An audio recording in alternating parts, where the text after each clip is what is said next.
So many of the times our expectations are driving us in a certain scenario. We focus so much on life in what we want to be as opposed to who we want. What happens in society is that we're clouded by the noise of family expectations, the noise of our parents, the noise of our brothers and sisters' expectations. You can't be what you can't see. If I never saw a monk, I would never have wanted to be a monk. If I never meet a billionaire, I wouldn't want to be one. Because I wouldn't know what that feels like. I don't know what it looks like. I don't know what it takes. And I think that's the biggest challenge of our society, that we're not exposed. We meet people who are just like us most of the time. I grew up in a family where you could either be a doctor, a lawyer, or a failure, right? Those were my three options. Anything else would just count me as a failure. I would have failed. So basically I failed, right? I'm standing up here in front of you all as a failure. I lived as a monk for 3 years. I committed career suicide. I turned down 2 amazing corporate job offers when I graduated from business school. I shaved my hair, I wore robes, and lived out of a gym locker for 3 years. And I did that because I thought I was going to do something meaningful, help impact the world. And it was one of the best experiences of my life. Because we've always been told that life and jobs and careers are like boxes and containers. There's only a finite number of options. There is no formula, there is no pattern. If you know what you're passionate about, if you know what you're good at and you invest in that. People say follow your passions, I say forget that. Invest in your passion. Who comes up with this stuff? I have no idea. People say you can't change your career at 30, that's when you're meant to be settling down. Oh my God, you're not married at 38? What the hell are you doing with your life? You can't change your career at 35, you should have had it figured out by then. But this stuff plagues so many people that I speak to. So many people open up to me and say, Jay, I just don't know how to change. Is it possible? And we talk about this in business all the time. If you want to be a billionaire, spend time with billionaires. If you want to be a millionaire, spend time with millionaires. If you want to be a tech startup, spend time with, that's the common rhetoric that we hear all the time. But what if you want to find purpose and master the mind? There's no one better than a monk who's mastered the mind. So for me, the first step is just opening yourself up to new experiences and new role models.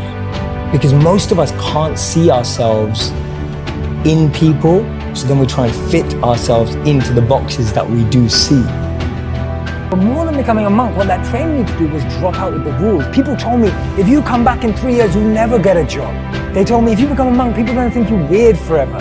No girl's ever gonna talk to you. I've always had friends who are older than me.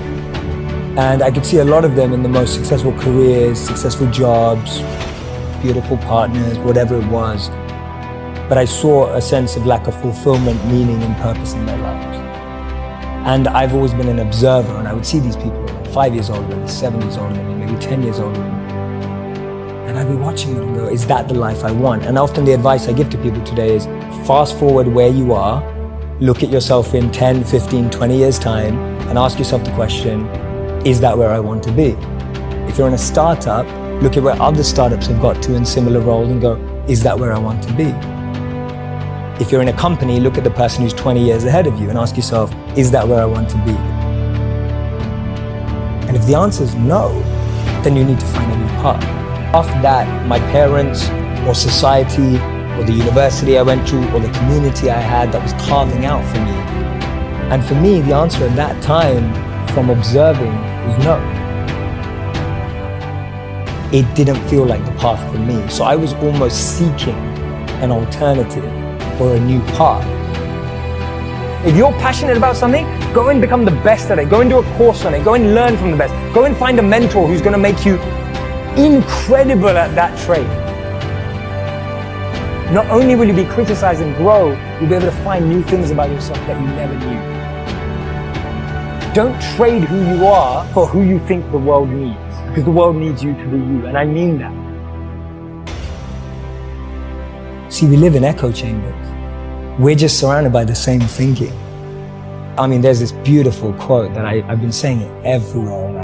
It's by a philosopher and writer named Cooley.